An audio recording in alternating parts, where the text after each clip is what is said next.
Qu'est-ce que tu as à me dire sur la destination avec Nathalie Strading?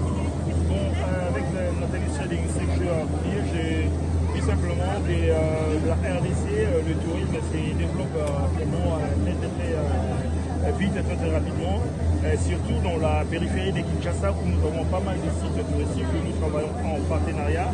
Et puis si nous sommes ici, c'est pour représenter la RDC et puis toucher un large public pour vraiment aller faire du tourisme en RDC.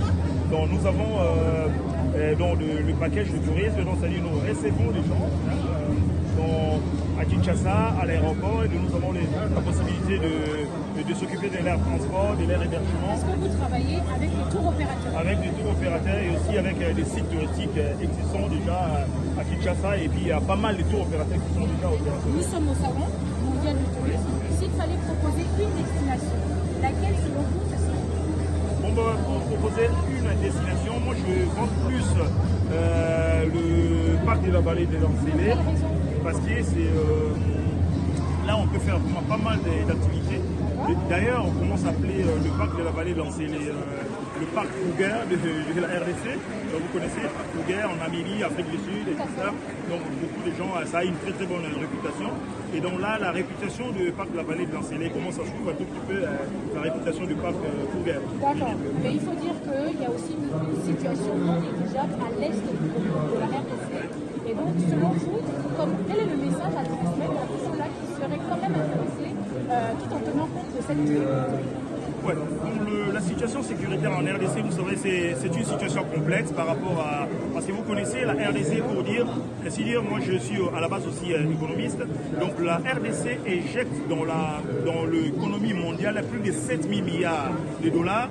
La RDC. Pourquoi? Quand on prend le produit de la RDC transformé et si c'est mis dans le marché, dans le commerce international, la RDC seule est capable de produire plus de 7 000 milliards par an à l'économie mondiale. Vous savez, les enjeux économiques sont énormes, c'est pour cela les multinationaux que nous lançons un appel aussi pour soulever un peu, demander qu'ils soient un tout petit peu humanistes dans le sens où il y a eu beaucoup de morts. Beaucoup de morts en RDC. Nous comptons plus de 15 millions de morts qui réagissent parce que c'en est assez. Il y a trop de sang qui a coulé en RDC. Et là maintenant, nous sommes arrivés au point où tout le monde, tous les Congolais commencent vraiment à se plaindre de cette situation. À l'Est, et moi je vous dis, la situation va se calmer parce qu'on est en cours de négociation avec nos voisins qui sont utilisés par les communautés internationales pour le pillage de la RDC.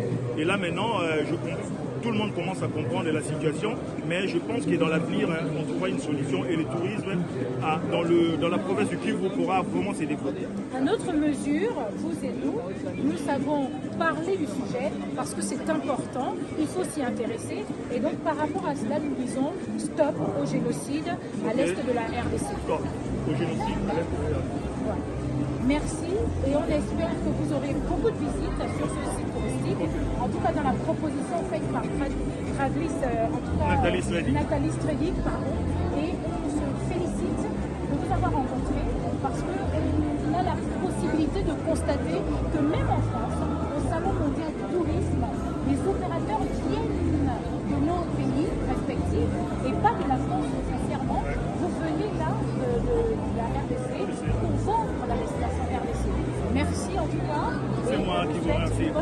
Merci.